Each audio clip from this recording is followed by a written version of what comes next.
Shalom, selamat sahabat, Bapak Ibu, Saudaraku yang terkasih dimanapun saja berada. Saudara sedang berada bersama dengan channel dari Heavenly Light Ministry, Lighting the Word, Serving the Lord dalam Sabat Sermon Program. Dan pada Sabat hari ini kita terhubung dengan hamba Tuhan, sahabat kami, rekan sepelayanan, Pendeta Susilo Mundri Harto dari Surabaya. Beliau adalah seorang pembicara yang selalu bersemangat dan membuat seminar-seminar dimanapun. Dan hari ini sungguh berbahagia untuk boleh dilayani oleh hamba Tuhan, Pendeta Susilo Mundri Harto. Tetapi sebelumnya, mari kita tunduk kepala, kita bersatu di dalam doa. Maha besar Tuhan Allah kami di dalam kerajaan sorga, kami sedia untuk mempelajari akan kebenaran firman-Mu. Biarlah Roh Kudus Tuhan boleh berbicara bagi kami melalui hamba-Mu, Pendeta Susilo Mundri Harto, agar kiranya penyampaian firman Tuhan ini akan boleh diterima dan boleh menjadi kekuatan hidup kami, mengubah hidup kami untuk kami boleh hidup lebih dekat setia kepada Tuhan. Kami serahkan penyampaian firman Tuhan sabat hari ini ke dalam tangan-Mu.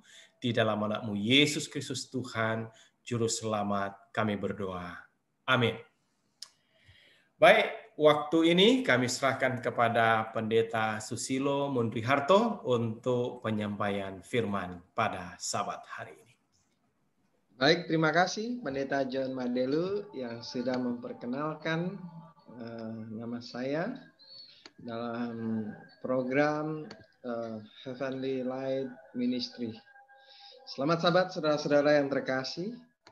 Sahabat berbahagia, ini kita akan merenungkan firman Tuhan yang kali ini berjudul Dapatkah Hati Nurani Kita Menjadi Ukuran? Mengapa ada banyak orang mengukur bagaimana dia rindu beribadah, ke gereja mana dia memilih, itu diukur oleh perasaan dan hati nuraninya. Selama hatinya mengatakan oke, dia lakukan itu, bahwa itu tidak masalah. Nah, jadi pertanyaannya, dapatkah hati nurani menjadi satu ukuran untuk menentukan antara benar dan salah? Apakah kalau hati nurani katakan tidak masalah, berarti itu benar?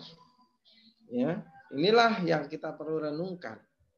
Apakah hati nurani itu, di dalam bahasa Yunani, kata hati nurani itu ditulis dari bahasa Yunaninya adalah suneidesis, yang menurut Dreyer definition mengatakan yaitu kesadaran akan apapun. Jadi ketika kita menyadari sesuatu yang pernah kita lakukan atau katakan menyakiti atau apa, kita sadar akan hal itu, itulah hati nurani katanya.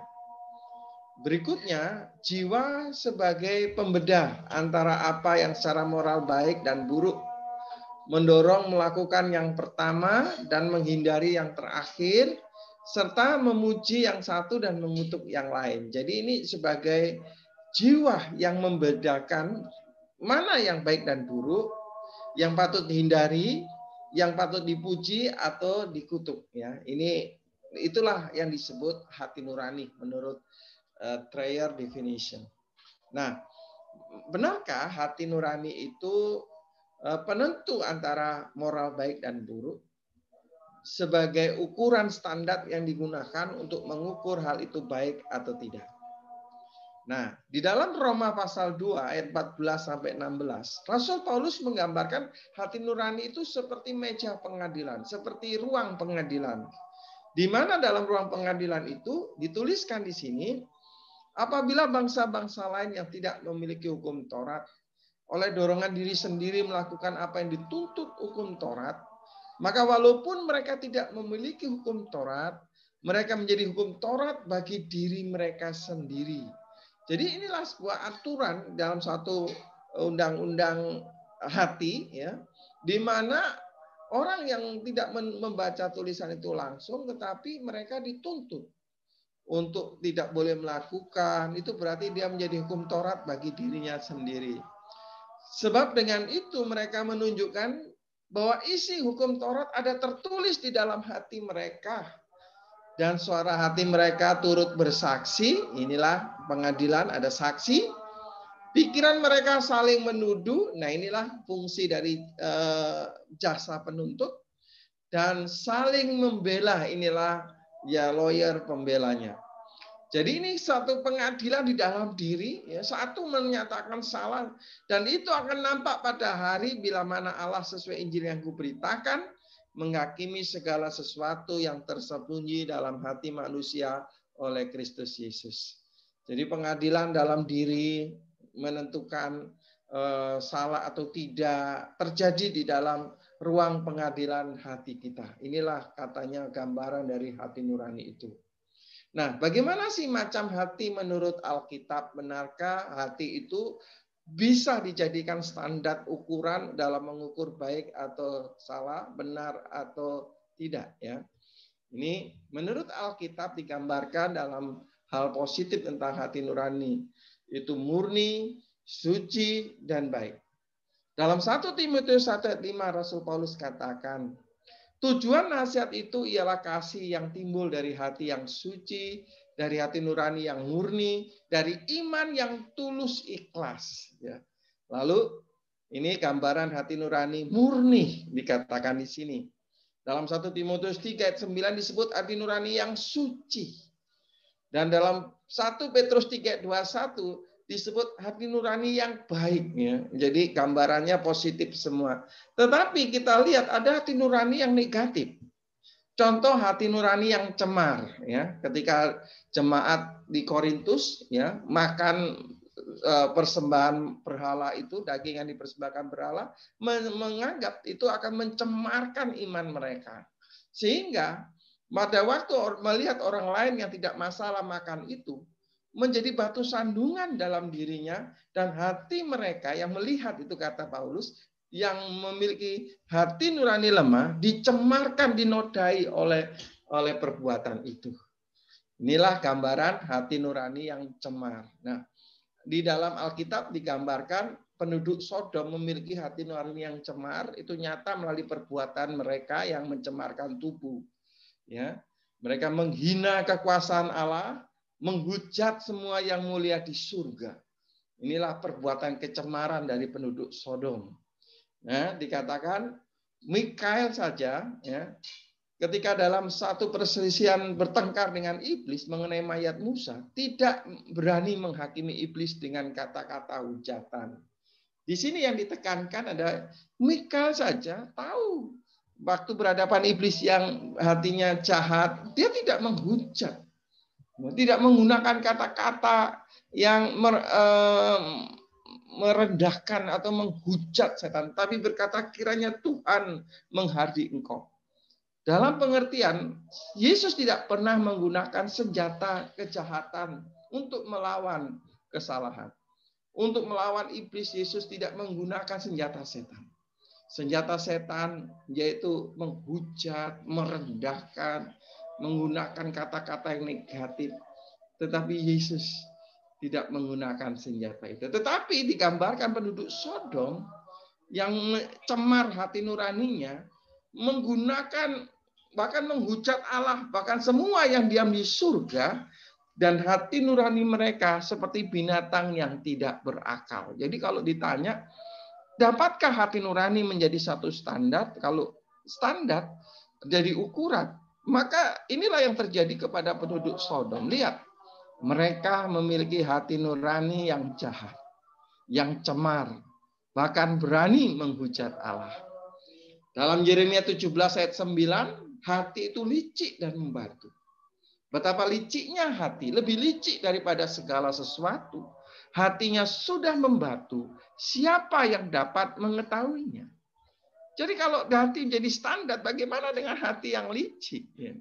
dikatakan ya, Yesus pernah berhadapan dengan orang yang memiliki hati yang licik. Ya, digambarkan ketika Yesus didatangi oleh ahli-ahli Taurat, mereka bertanya, apakah boleh membayar pajak kepada kaisar atau tidak?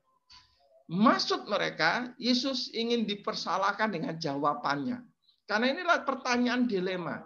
Kalau Yesus katakan tidak boleh membayar pajak karena itu penjajah, maka Yesus akan ditangkap karena disebut menghasut orang, memberontak melawan pemerintah. Sedangkan kalau bayar saja, maka Yesus seakan-akan tidak mengakui pemerintahan Mesias, ya, teokrasi di mana Allah yang memerintah atas dunia. Nah, untuk itulah Yesus karena tahu maksud mereka yang licik, Yesus meminta, berikan saya 1 koin. Nah, koin yang mereka berikan ini adalah koin untuk perdagangan secara umum, yaitu gambarnya adalah kaisar. Nah, Yesus katakan gambar dan tulisan siapakah ini? Kaisar. Lalu Yesus jawab, berikan kepada kaisar apa yang patut yang menjadi miliknya dan berikan kepada Tuhan yang menjadi milik Tuhan. Memang pada waktu itu ada beda koin.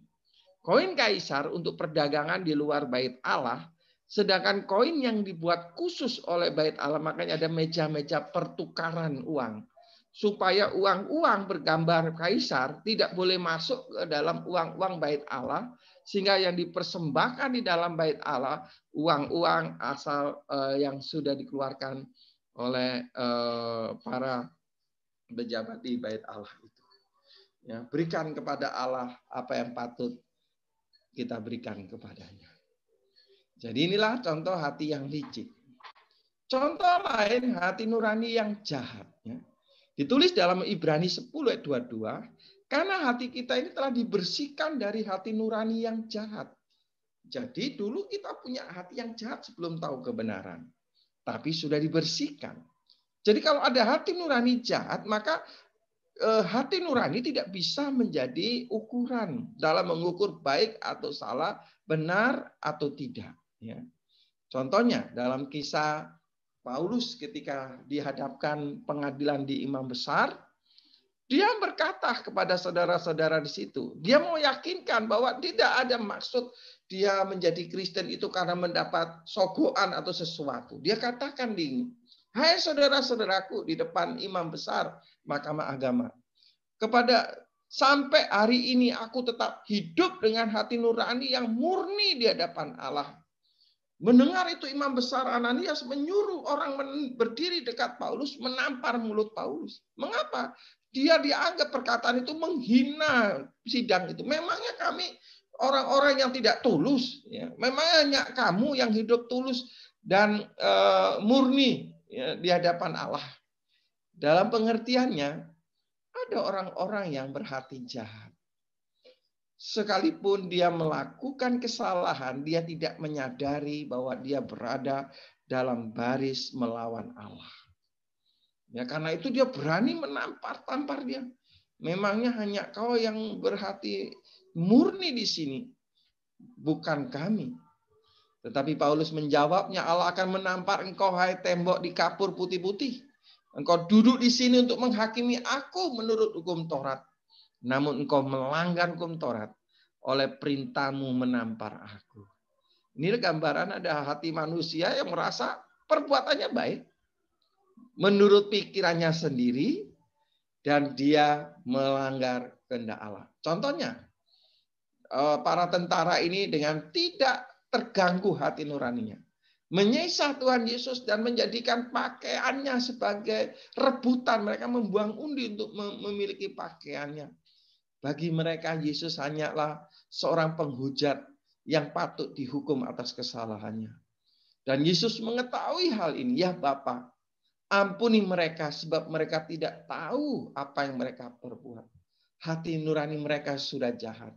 Mereka tidak bisa membedakan antara apa yang benar dan yang salah. Itulah yang tulis Lukas 23 ayat 34. Nah, yang berikutnya, hati nurani yang lemah.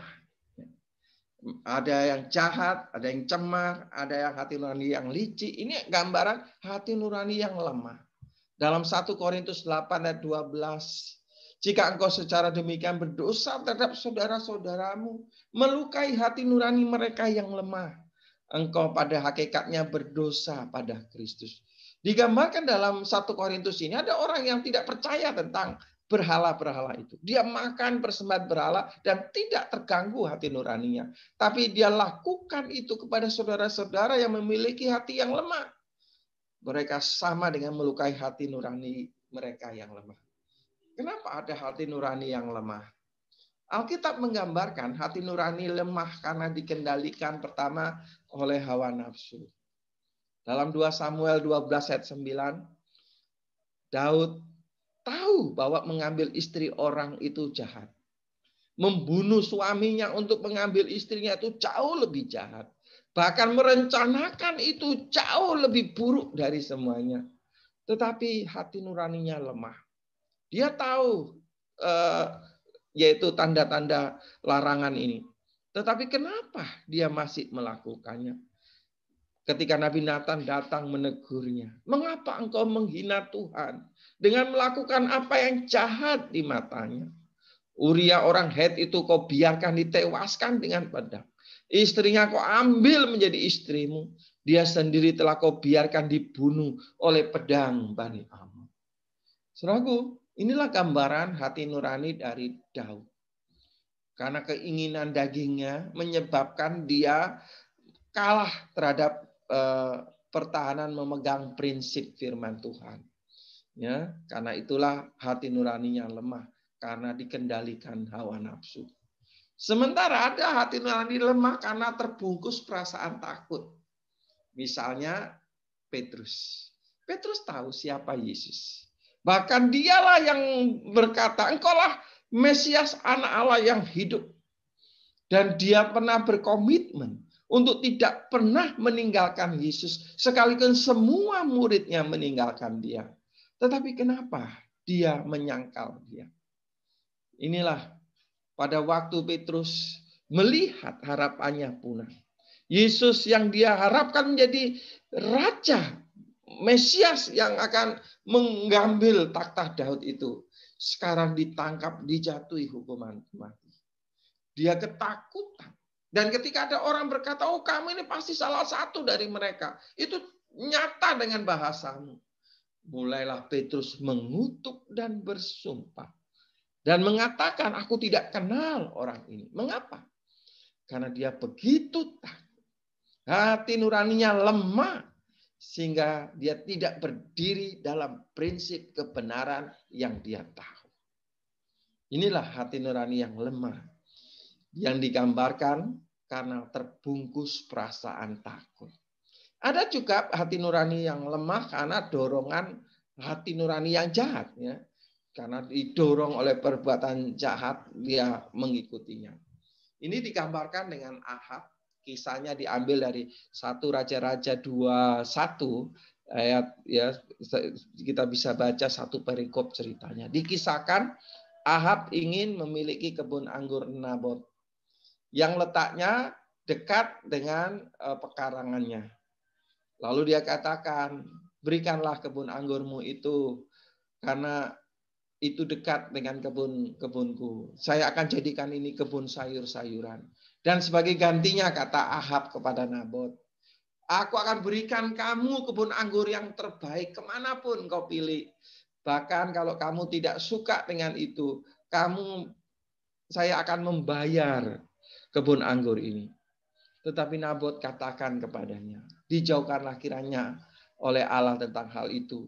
Menjual hak kesulungan dari keluargaku kepada orang lain. Dan dia menolak permintaan itu.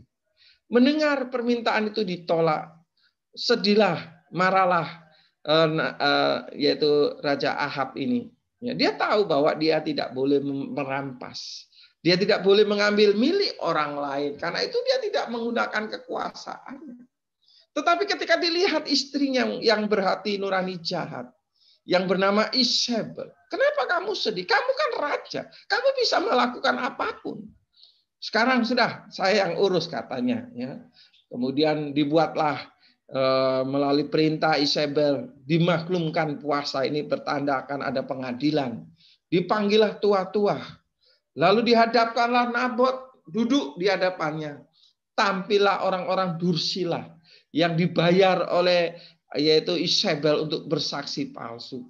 Katanya Nabot ini patut dihukum mati karena menghujat Allah dan menghujat raja.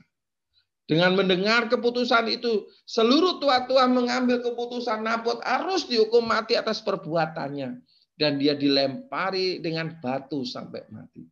Lalu Isabel katakan, sudah bangunlah sekarang. Karena yaitu kebun anggur Nabot yang tidak mau menjualnya kepadamu, sekarang dia sudah mati. Saudaraku, sayang. Harusnya Ahab menegur istrinya. Kenapa kamu melakukan sesuatu yang melanggar hak orang lain? Mengapa kamu melakukan kekerasan? Gantinya dia menegur istrinya ini yang telah melakukan pelanggaran perintah Tuhan. Dia menerima begitu saja. Inilah hati nurani yang lemah dipengaruhi oleh hati nurani yang jahat. Ya, karena itulah kata Alkitab Mazmur 1, berbagailah orang tidak berjalan menurut nasihat orang fasik. Orang-orang yang punya hati nurani lemah, gampang dipengaruhi oleh orang lain. Bahkan minta nasihatnya kepada orang yang tidak kenal kebenaran. Yang tidak berdiri di jalan orang berdosa, tidak duduk dalam kumpulan pencemooh. Jadi melihat ini ada hati nurani yang benar, suci, dan murni. Tetapi ada hati nurani yang cemar, yang licik, yang jahat, dan yang lemah. Jadi hati nurani tidak dapat menjadi sebuah standar untuk mengukur benar atau salah. Kalau hati nurani kita tidak dipengaruhi oleh kuasa Roh Kudusnya. Nah, saudaraku, perbuatan-perbuatan kita pada akhirnya, termasuk pikiran kita, ditentukan oleh hati nurani kita.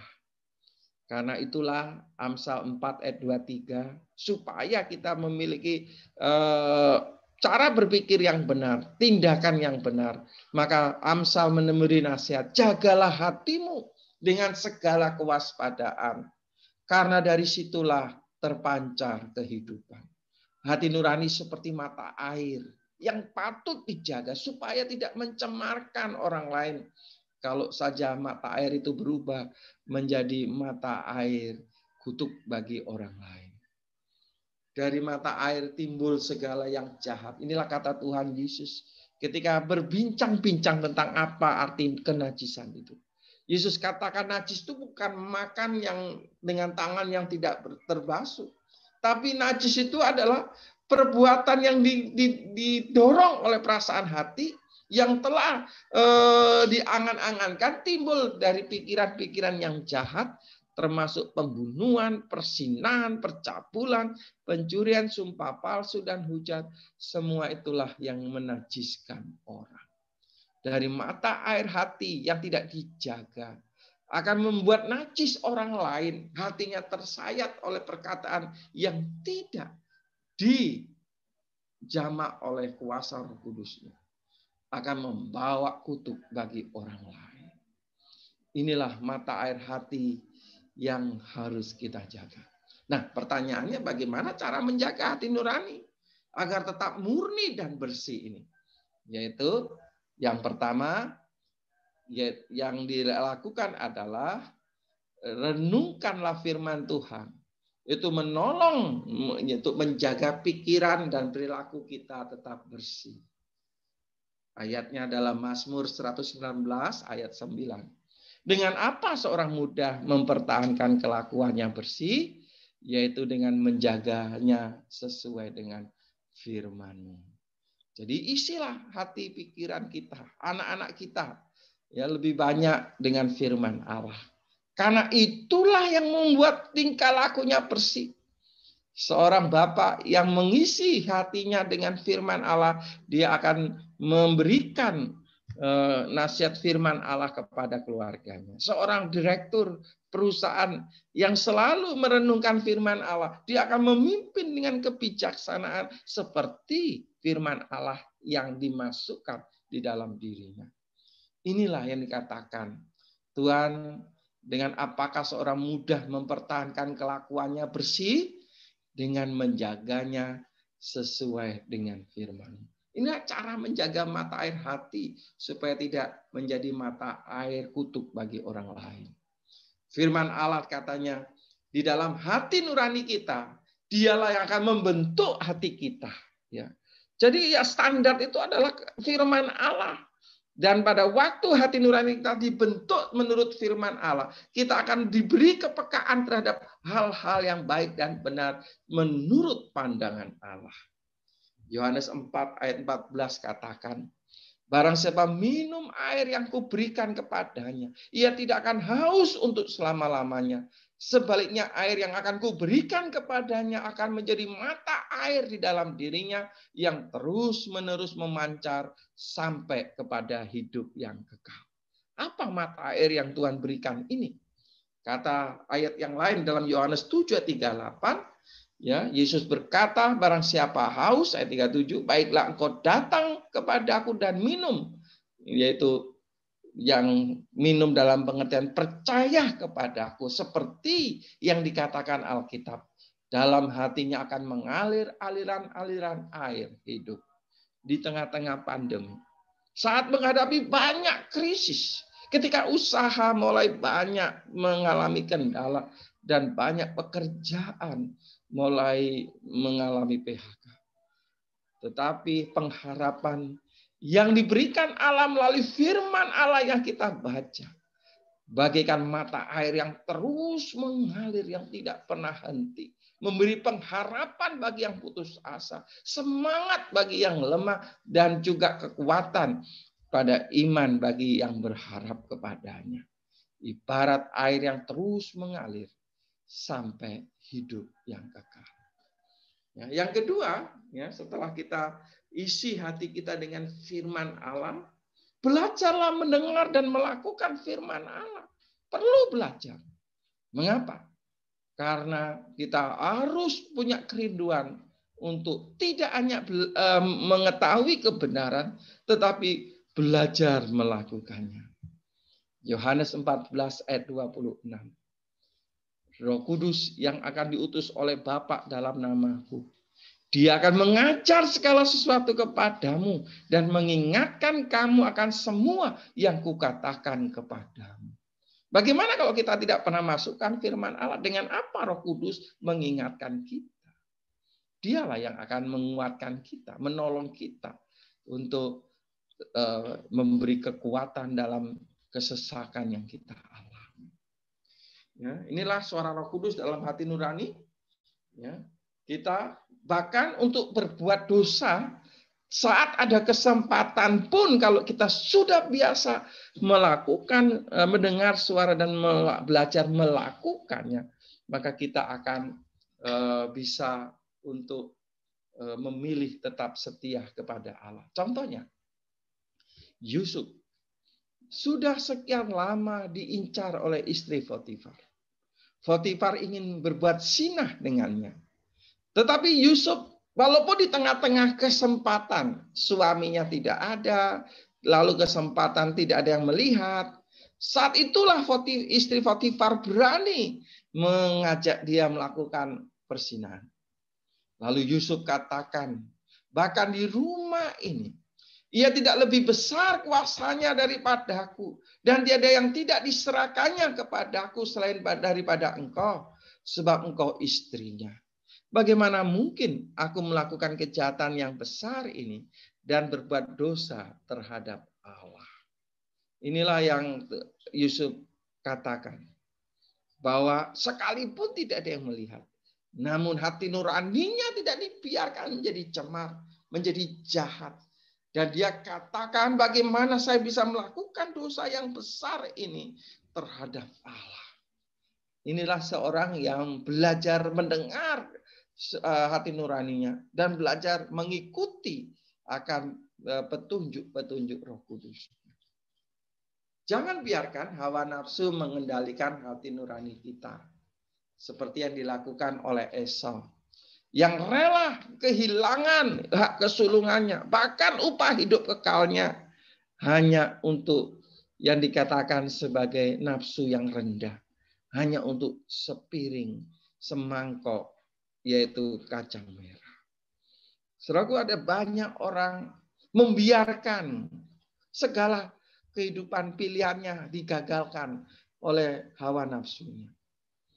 Yaitu dengan memilih melakukan yang tidak sesuai dengan firman-Nya. Kita harus belajar memilih yang menyenangkan Allah.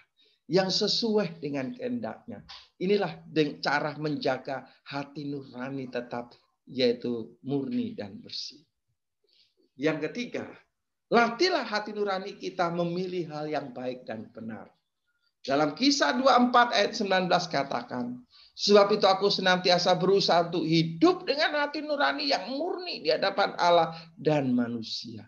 Kata berusaha adalah perlu sebuah kerinduan dan latihan terus-menerus untuk menjaga hati nurani kita tetap murni. Tidak ada hal-hal selain tujuan kita membawa orang lain kepada kebenaran yang menuntut mereka kepada hidup yang kekal. Inilah yang disebut hati nurani yang murni. Kita perlu melatihnya supaya kita biasa melakukan dan membedakan yang baik dan benar di dalam kehidupan kita.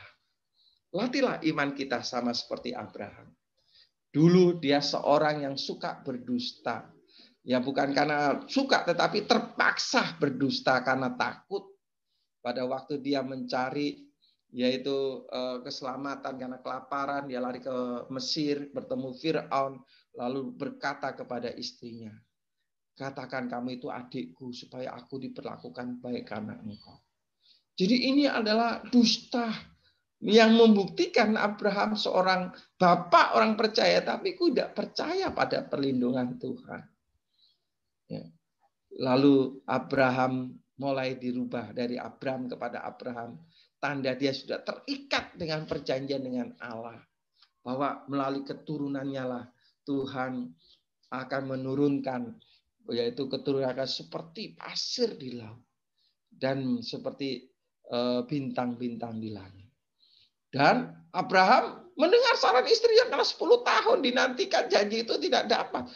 Sudah ambil saja hambaku Hagar untuk supaya melaluinya kamu dapat memperoleh anak. Dan Abraham pun mendengar perkataan istrinya Sarah itu.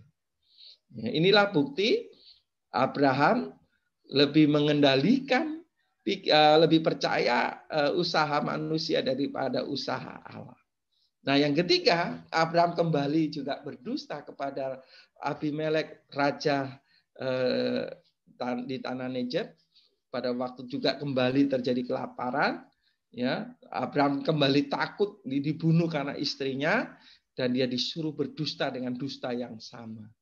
Ya, jadi inilah Abraham, bapak orang percaya. Tetapi dalam kehidupannya, prakteknya, dia tidak percaya. Kali ini Abraham melatih imannya. Dia memilih percaya kepada Allah. Mungkin kalau dibuat ini ada 4 cobaan besar. 3 dia gagal. Tetapi yang terakhir ini kegagalannya ya tidak membuat dia putus asa untuk berusaha melakukan kehendak Allah. Saudara mungkin pernah gagal hidup menurut kehendak Allah. Saudara mungkin pernah tidak setia. Tapi jangan pernah berhenti untuk melatih hati nurani saudara untuk mendengarkan suara Allah, untuk mengikuti kehendak Allah, untuk memilih jalan yang Allah tunjukkan. Nah, ketika Tuhan berfirman dengan ujian untuk mengambil anaknya yang tunggal, ini ujian iman yang besar. Anak yang dinanti-nantikan sekarang akan dipersembahkan. Abraham bisa saja protes kepada Allah. Sekian lama aku menantikan anak ini, sekarang kau jadikan dia korban persembahan. Ya, bagaimana saya bisa mendapatkan keturunan nanti? Tapi gantinya dia meragukan firman Allah. Abraham percaya bahwa Allah sanggup membangkitkan orang mati. Dan dia menuruti perintah itu. Abraham melatih imannya untuk taat kepada Allah. Saudaraku, inilah cara kita menurut Alkitab menjaga hati nurani kita. Yaitu terus merenungkan firman Allah. Dan belajarlah mendengar apa yang firman Allah katakan dan latihlah untuk melakukan, yaitu apa yang Roh Kudus nyatakan dalam hati kita.